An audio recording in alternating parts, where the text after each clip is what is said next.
Hello, friends. Welcome to my YouTube channel. Want to say thank you for those who have subscribed, those who usually leave a comment, an opinion, and also those who make sure that they share my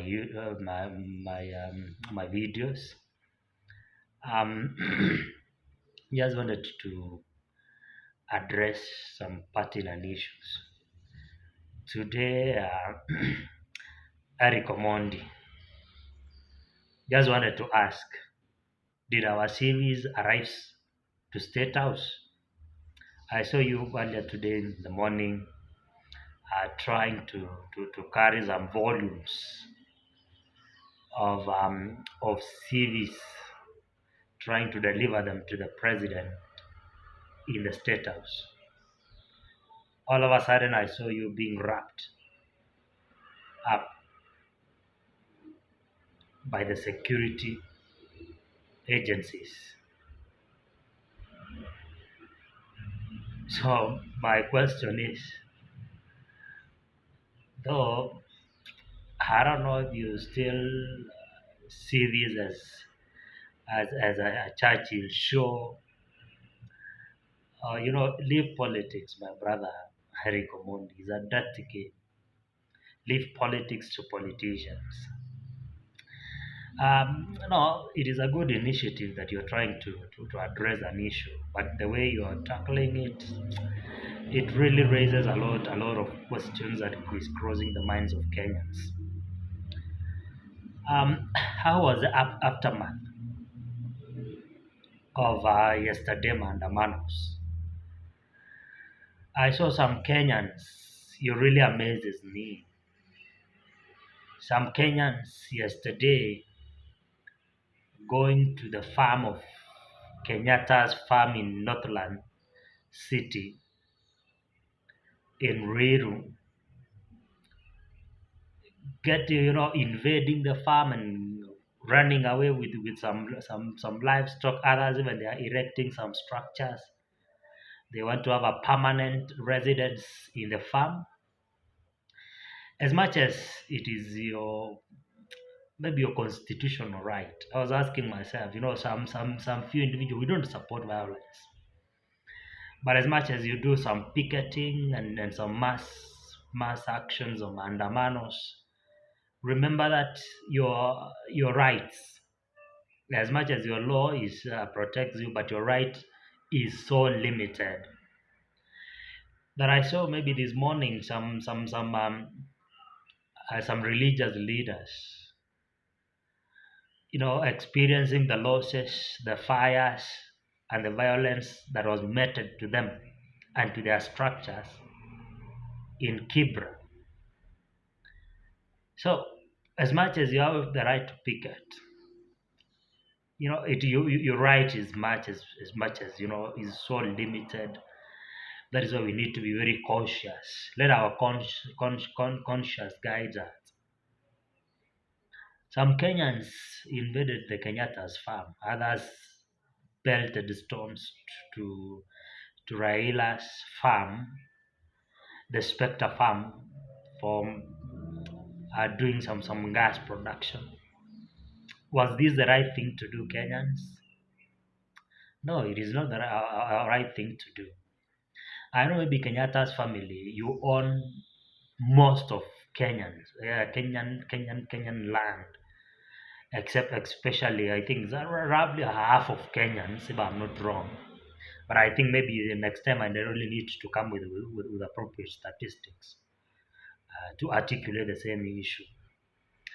But I was asking myself, is this still willing buyer, willing seller, or your forefathers grabbed the very many pieces of land?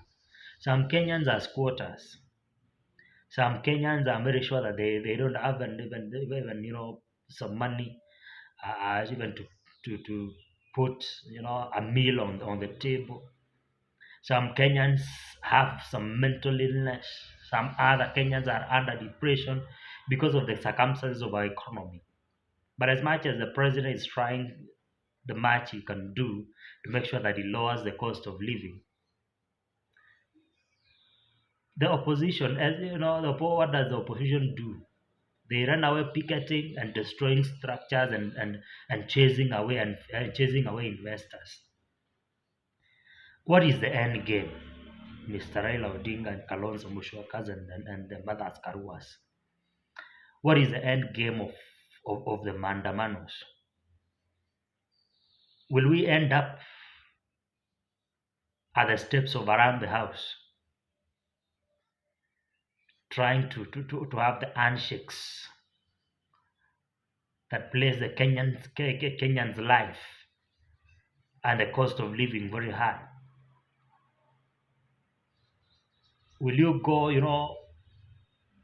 some Kenyans, maybe Kenyans, some other Kenyans, maybe they see you as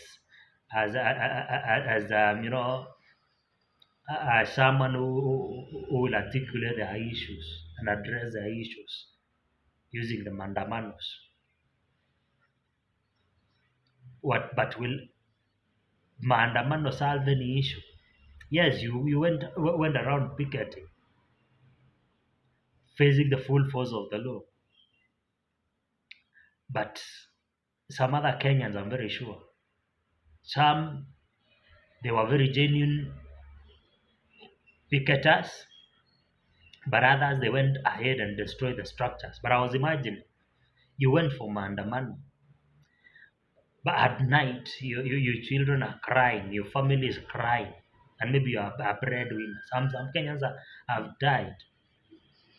Some maybe they have died at the expense of police brutality, or some have died at the expense of a stampede. But what have you achieved? During your handshake, the cost of living was very high. But what did Raila Odinga did and the Mother Karuas and the Kalonzos? They went on the table with their families. They went on the table with the former president, and they sat on a round table, loving, treating Kenyans as a laughing stocks. When the price of unga was around 202 to 250 shillings, when the cost of living was very high.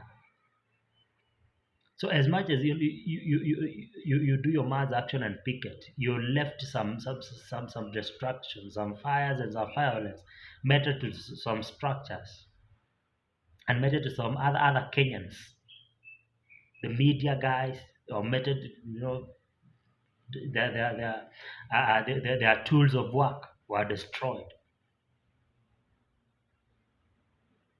What is the condition of our economy? Some Kenyans, they went into their bed angry. They were unable to provide for their families because the cost of mass action made some other Kenyans to close their businesses. Some other Kenyans, are employed in these businesses. Some other Kenyans even are at the risk of losing their jobs. Instead of providing a proper solutions that will address these issues, we went ahead and picketing. When the president is trying as much as possible, holding bilateral talks with the a president of Germany, trying to provide some pertinent solutions to the occurrence issues that affect the Kenyan people. We are here picketing and chasing away investors. I think we really need to rethink. Kenyans, let me know your opinion. Leave your comment, share it, and I request that you subscribe to my channel as we try to educate you and bring up to speed on the current issues. When somebody see Eric Omondi, let him answer us. What was the end game? Did he achieve his goal? Did he deliver our CVs to the State House? Eric Omondi, we need your answers. Otherwise, keep it up, bro.